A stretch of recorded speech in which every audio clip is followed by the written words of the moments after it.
You have been told that psychological healing transforms you into something gentle, something open, something that radiates unconditional acceptance toward everyone who crosses your path. This is a comfortable lie. It is a fabrication designed to keep you compliant, accessible, and easily harvested by those who feed on emotional energy. The truth is far more severe.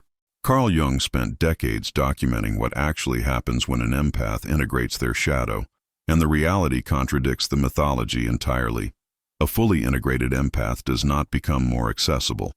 They become operationally dangerous to anyone who mistakes awareness for weakness. They do not develop thicker skin, they develop immunity. And that immunity dismantles entire systems of social control that depend on your unconscious participation. Let us examine what actually occurs in the clinical transformation from fragmented sensitivity to integrated psychological sovereignty. This is not a journey toward lightness. It is a descent into the mechanics of power. Before integration, the empath exists in what Jung identified as a state of permanent psychic porosity. Your nervous system operates without filters. You register emotional frequencies that others cannot detect. You feel the anxiety in a room before a single word is spoken. You sense the hostility beneath polite conversation. You carry the depression someone else refuses to name. This is not mysticism. This is differentiated perception developed through survival necessity. You learn to read micro-expressions, vocal inflections, and behavioral inconsistencies because your early environment required it. Perhaps you had a parent whose mood determined whether the day would be safe or chaotic. Perhaps you navigated family systems where spoken words flatly contradicted the energetic reality. You developed perceptual acuity the way soldiers develop threat detection through repeated exposure to environments where missing a signal had consequences. But here is what that survival adaptation cost you. While your perception sharpened to a razor's edge, your boundaries dissolved. You began to experience what Jung called unconscious participation, the inability to distinguish between your emotional content and the emotional content of those around you. You walked into a room and absorbed the collective unconscious material of everyone present. Their rage, their grief, their unprocessed trauma flooded your system as if it were your own. You did not choose this. Your psyche was structured to be receptive. And in the absence of proper individuation, receptivity became indiscriminate consumption. You consumed other people's shadow material because you had no framework for understanding that their darkness was not yours to carry. The unhealed empath constructs their entire identity around this absorption. You believed your purpose was to metabolize other people's pain. You became the family therapist at 12, the friend who always understood at 16, the partner who could hold space for anything at 25. With each role, you buried yourself deeper under layers of borrowed suffering. You had no boundaries because boundaries felt like rejection. You had no limits because limits felt like abandonment. You said yes when your body screamed no. You stayed when every instinct told you to leave. You smiled through your own disintegration because you believed that your worth was measured by your capacity to endure what others could not. Jung saw this pattern repeatedly. Empaths who arrived in his practice were not presenting with traditional pathology. They were drowning in psychological material that did not originate from their own unconscious. They were living repositories for the collective shadow. Everyone's denied aggression, everyone's repressed sexuality, everyone's unacknowledged shame found a home in the empath's open system.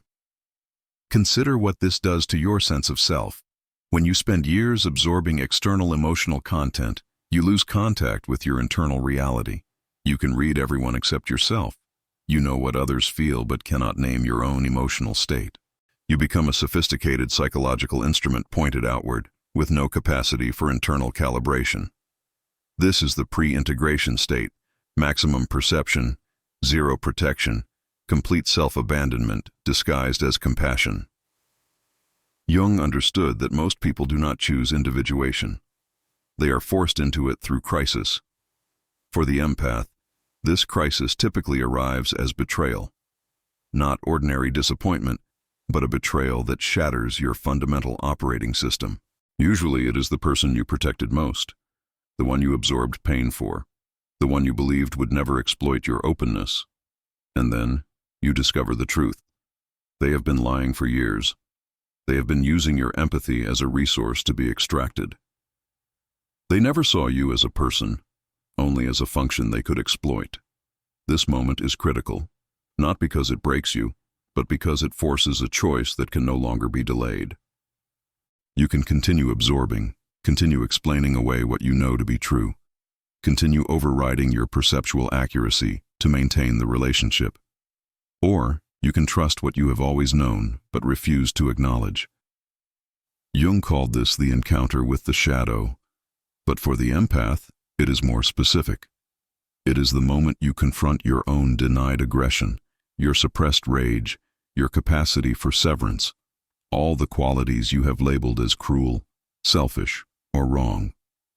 These are the aspects waiting in your shadow, and integration requires that you claim them. This is not a gentle process. You do not integrate your shadow through affirmations or therapy exercises. You integrate it through acknowledging that you have been complicit in your own dissolution. You realize that every time you override your instincts to preserve someone else's comfort, you commit an act of self-violence. The breaking point is when you stop committing that violence, when you look at the person who betrayed you and feel nothing. No desire to fix them, no need to understand them, no impulse to absorb their guilt, shame, or justification. Just clarity. Cold, precise, unshakable clarity. What happens after the breaking point is not what the self-help industry describes as healing. You do not return to a state of openness. You do not become more trusting. You do not soften. You sharpen. Integration means taking every quality you suppressed and bringing it into conscious operation. Your intelligence, your capacity for ruthless assessment, your willingness to let others fail, your ability to walk away without explanation, your skill at identifying manipulation before it fully forms. These are not dark qualities.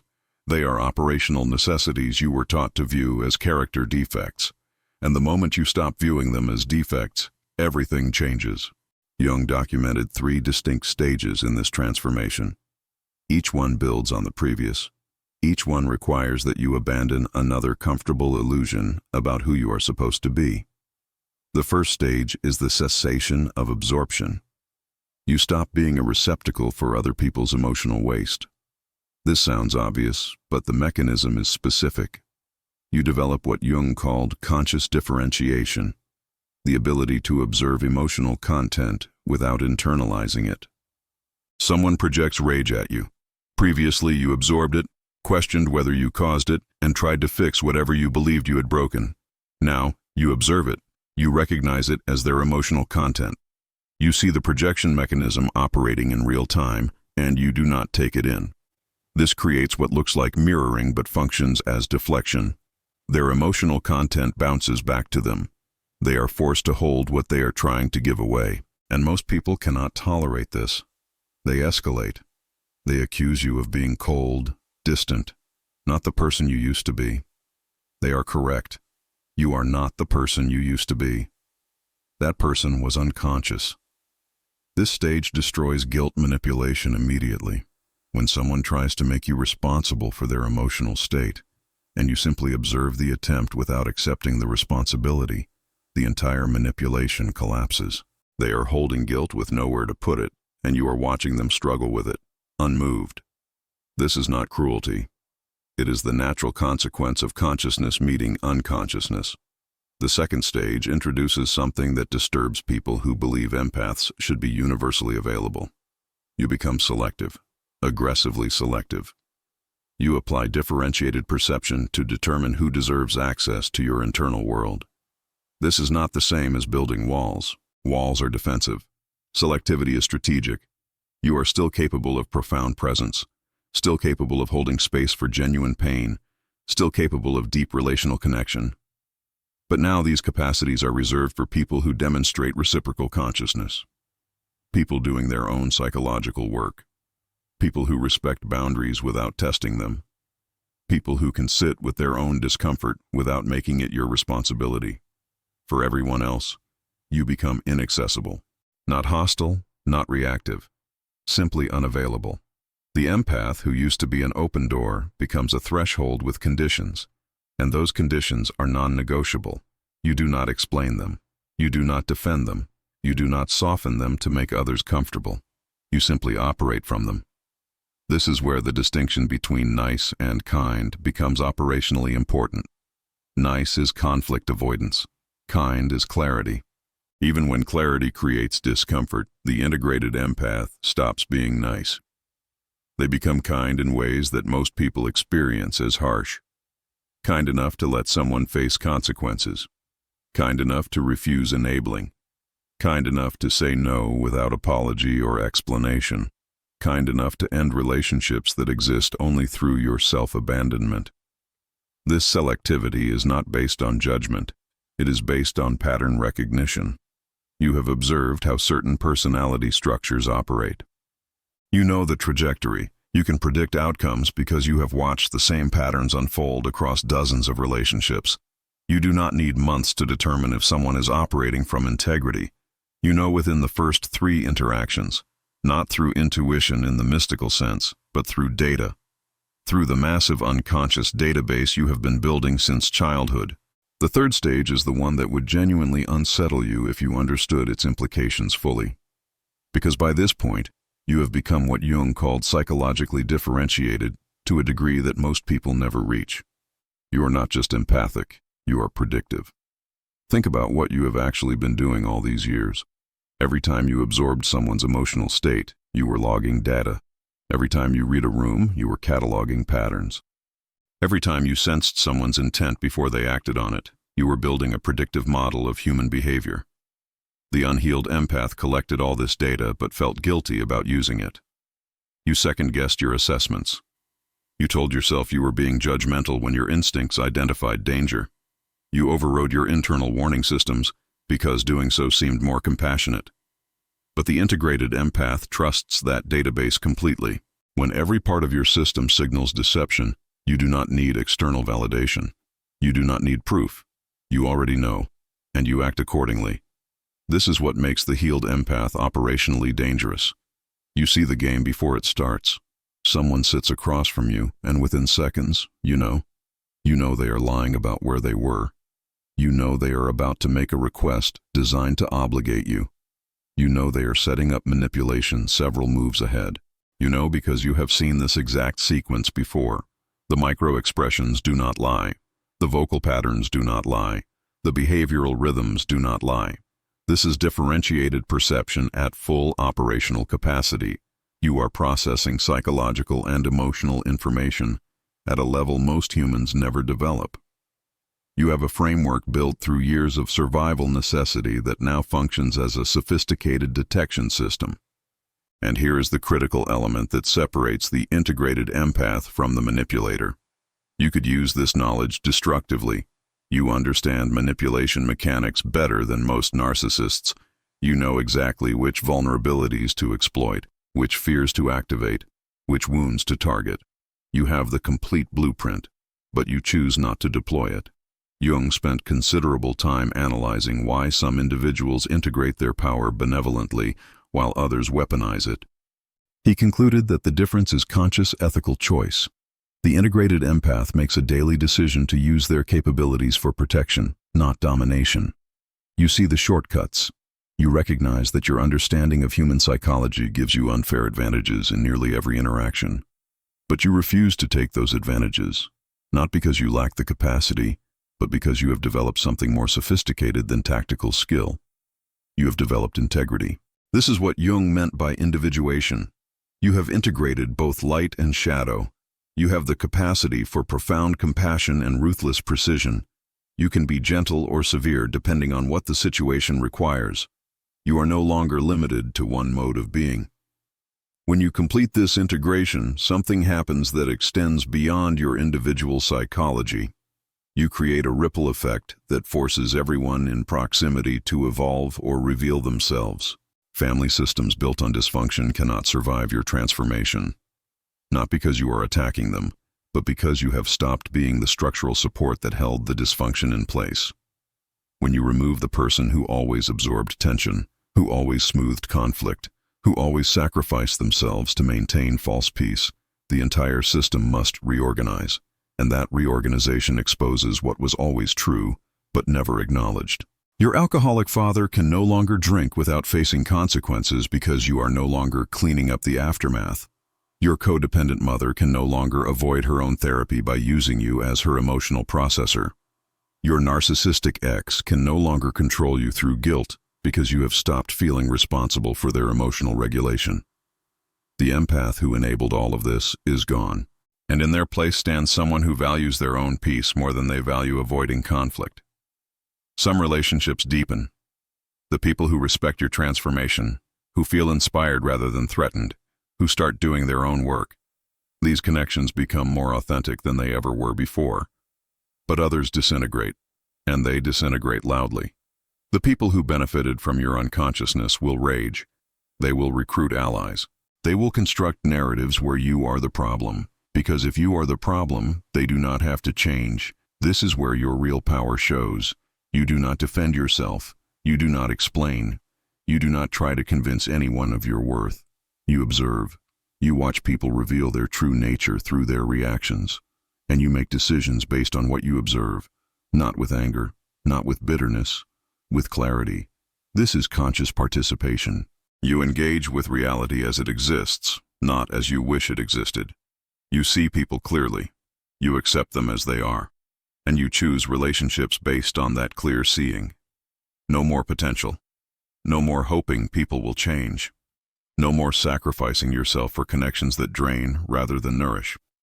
What you become after full integration is what Jung called the individuated self, someone who has descended into their own darkness, integrated what they found there, and emerged with capabilities that most people never develop. You are no longer afraid of profound loss because you have already lost the version of yourself that needed to be everyone's savior. You can let go of anyone who does not align with your truth, and that freedom makes you magnetic to conscious people and repulsive to unconscious ones. Your sensitivity is not a weakness. It never was. It was a sophisticated perceptual system waiting to be combined with boundaries, wisdom, and self-trust. You are not less sensitive now. You are consciously sensitive. And that consciousness transforms sensitivity from vulnerability into tactical advantage. You can feel everything and still maintain sovereignty. You can see the worst in humanity and still choose engagement on your terms. You can be powerful and peaceful simultaneously. This is the truth that Jung documented, but that most people misunderstand.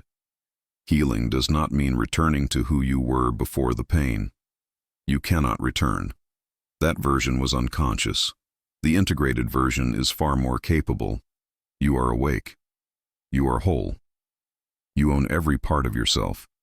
The compassion and the capacity for immediate severance, the gentleness and the steel, the openness and the impenetrable boundaries.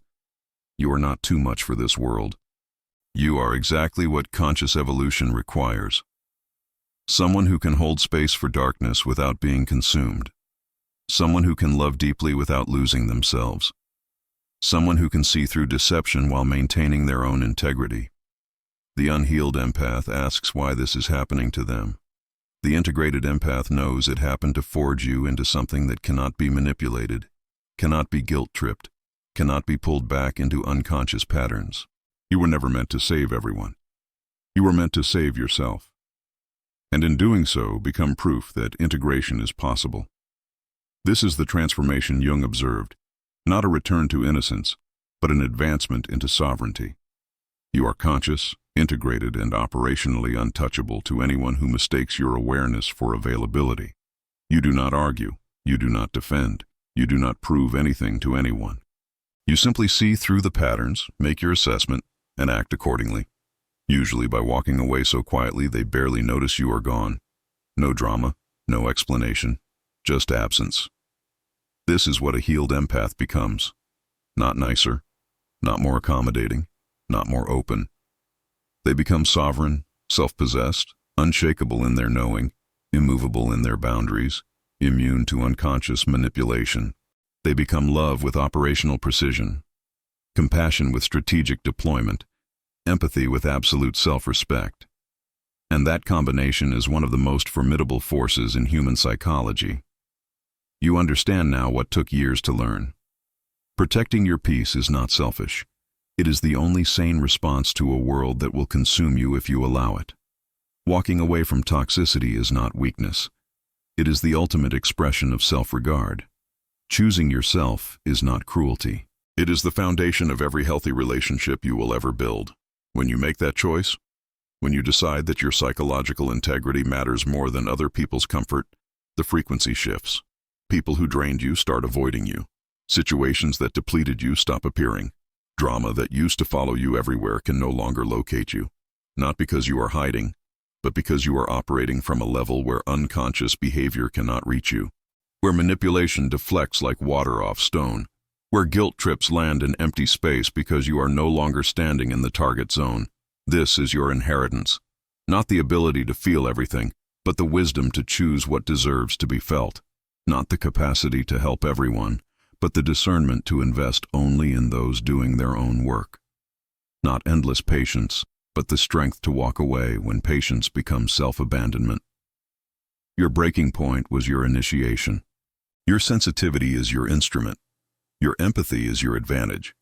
And now that you wield it consciously, you are unreachable by anyone operating from unconsciousness. This is what Jung meant by individuation. This is what a healed empath actually becomes. However, becoming unreachable is only the defensive half of the equation. Once you have fortified the walls of your psyche, you must learn how to navigate the territory outside them. This is where the transformation turns from merely protective to strategically formidable. This is where we uncover the true intersection between high sensitivity and Machiavellian strategy, a convergence that seems paradoxical to the uninitiated but is obvious to the master. The world assumes that empathy and strategy are opposites, that one is a weakness of the heart and the other a cold calculation of the mind.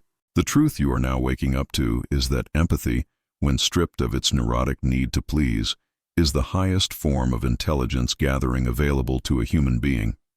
Consider what you are actually doing when you sense the emotions of others. You are intercepting data. You are reading the micro-expressions, the tonal shifts, and the energetic fluctuations that reveal a person's true intentions long before they speak a word. In your past life, you used this data to adjust yourself to fit their needs. You used your insight to soothe them, to fix them, or to avoid their anger. You were a servant to the information you gathered. But in this new state of being, you become the master of that information. You stop reacting and start observing. This is the shift from hot empathy, which burns you, to cold empathy, which clarifies the playing field. Machiavelli wrote that one must be a fox to recognize traps, and a lion to frighten wolves. The untreated empath is neither. They are the lamb, easily trapped and easily devoured. But the transformed empath is the ultimate fox. Because you feel what others feel, you can predict their moves with terrifying accuracy. You know the insecurity driving the narcissist's boastfulness. You sense the jealousy beneath the friend's compliment. You detect the deceit in the partner's hesitation. Previously, you would have suppressed these knowing feelings to maintain the peace. Now, you accept them as tactical reality. You do not confront the narcissist. You simply step out of the way and let them fall into the void of their own need for validation. You do not argue with the jealous friend. You simply stop sharing your victories with them, starving their envy of fuel. You do not beg the deceitful partner for the truth. You make your arrangements to leave based on the lie you already know they told. This is the strategic application of the dark transformation. It is dark not because it is evil, but because it operates in the shadows of silence. You no longer broadcast your every thought. You no longer feel the compulsion to explain your intuition to people who are committed to misunderstanding you. You realize that information is power, and you stop giving yours away for free. The most unsettling thing for a manipulator is a target who sees them, understands them, and yet remains completely silent. Your silence becomes a mirror. When you refuse to fill the uncomfortable pause, when you refuse to defend yourself against a baseless accusation, you force their projection to bounce back onto them. They begin to unravel because the script they have used on everyone else, the script where they provoke and the victim reacts, has suddenly failed. In this phase, you learn to weaponize your predictability, or rather, the lack of it. People thought they knew you. They thought you were the one who would always forgive, always return, always try harder. When you suddenly break that pattern, you create a shock to their system. This is classic strategic warfare. Appear weak when you are strong, and appear compliant when you are actually plotting your exit. The transformed empath understands that they do not owe an abuser the truth of their recovery. You can smile, nod, and appear to be the same agreeable person, all while you are moving your assets, securing your new apartment, and cutting the emotional cords in your mind. This is not dishonesty. It is asymmetric warfare against an opponent who has never played fair. You begin to view your interactions not as opportunities for connection, but as exchanges of energy. You become an economist of your own soul. Machiavelli advised the prince to be stingy with his generosity, for if he gives too freely, he will eventually deplete his resources and be despised for his poverty. The empath who gives too freely ends up emotionally bankrupt and is despised for their desperation. You must learn the power of scarcity. Your presence, your attention, and your validation are high-value currency. Stop inflating the market. When you withdraw your energy, you increase its value. You will notice that when you stop chasing, stop fixing, and stop over-functioning, people suddenly start leaning in. They sense the shift. They sense that you are no longer seeking their approval, and this triggers a primal instinct in them to seek yours. But here is the critical difference between the dark empath and the narcissist. You do not use this power to exploit. You use it to curate. You are not trying to trap people. You are filtering them. You are using your new strategic reserve to allow people to show you who they are, without your interference. You sit back and watch. You let the date talk for 20 minutes about themselves without interruption, and instead of filling the gaps to make them feel good, you simply observe the selfishness on display. You let the boss make the unreasonable demand, and instead of panicking to fulfill it, you calmly ask for clarification on priorities, watching how they handle a boundary. You are testing the structural integrity of the relationships around you. This is the forgotten strategy, because society tells empaths that their only role is to be the healers, the martyrs, the soft landing place for everyone else's wreckage. Society forgets that the most effective leaders, the most profound change makers, and the most resilient survivors are those who can read the room and act accordingly without being swept away by the tide. You are reclaiming the cognitive aspect of empathy. You are realizing that you have a supercomputer in your chest that can process emotional data faster than any logic. As you integrate this, you will find that your physical demeanor changes. You walk differently. You speak less, but your words carry more weight. You stop apologizing for taking up space. You cultivate a Mona Lisa affect, a slight knowing detachment that signals to the world that you are observing the game, not just a piece on the board. This detachment is your shield. It allows you to walk through chaos without absorbing it. You can be in a room full of panicked, angry, or toxic people and remain the eye of the storm. You feel their energy, yes, but you visualize it flowing around you like wind around a skyscraper. It touches the glass, but it does not shake the foundation. Furthermore, this transformation gifts you with the ability to negotiate reality. In the past, if someone told you that you were too sensitive or crazy, you internalized it. Now you recognize this as a gaslighting tactic immediately. You understand that when someone attacks your perception, it is because your perception is a threat to their deception. Instead of defending your reality, you simply hold it. You do not need them to agree with you for you to be right. You realize that truth does not require a consensus. This is a massive liberation. It frees you from the exhausting cycle of trying to convince people to treat you with respect. You simply observe that they don't, and you adjust your distance accordingly. This strategic approach also changes how you handle benevolence. You are still kind, but your kindness is now deliberate. It is an active choice, not a passive compulsion. You help because you have assessed the situation and decided it is a worthy investment of your energy, not because you feel guilty for saying no. This makes your kindness potent. When you give, it is felt deeply because it comes from a place of wholeness, not a place of lack. You become dangerous to the toxic because you cannot be manipulated by flattery or guilt, but you become a sanctuary for the genuine because you offer a safe, stable, and seeing presence. The ultimate realization of this dark transformation is that you become the author of your own narrative. For years, you were a character in other people's stories, the sidekick, the rescuer, the victim. Now you are the protagonist. You understand that the world treats you exactly how you treat yourself. If you treat your energy as a cheap commodity, the world will plunder it. If you guard it like the crown jewels, the world will stand back in reverence. You are teaching the world how to interface with you. Every boundary you hold is a lesson.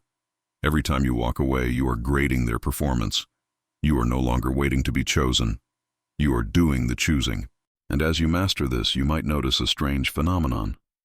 The darkness you feared within yourself, the anger, the resentment, the capacity for coldness, was never your enemy. It was your dormant immune system. It was the part of you that knew you were being mistreated and wanted to fight back. By suppressing it, you made yourself sick. By integrating it, by allowing yourself to be cold when necessary, to be dark to those who bring darkness, you actually protect the light within you. You preserve your capacity for deep, beautiful love for those who have earned it. You are not killing the empath. You are arming the empath. You are putting armor on the angel so that it can walk through hell and come out unburned. This integration brings us to the concept of the gray rock method, but elevated to an art form. Standard advice tells you to be boring to toxic people.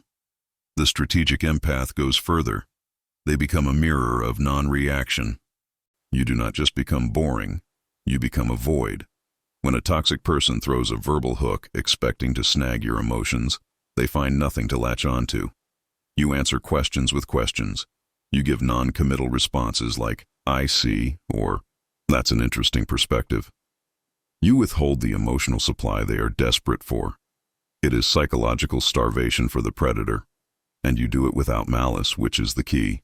You do it with the neutral necessity of a surgeon cutting out necrotic tissue.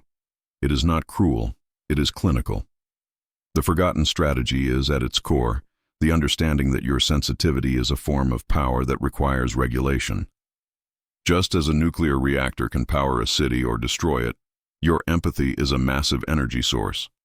Without containment walls, without strategy, boundaries, and discernment, it creates a meltdown.